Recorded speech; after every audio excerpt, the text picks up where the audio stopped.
கேட்பதென்ன மலர்ந்த காதல் என்ன உன் கைகள் மாலையாவதென்ன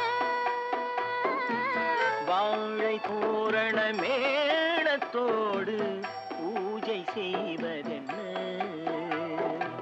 முத்துக்களே பெண்கள் தித்திப்பதே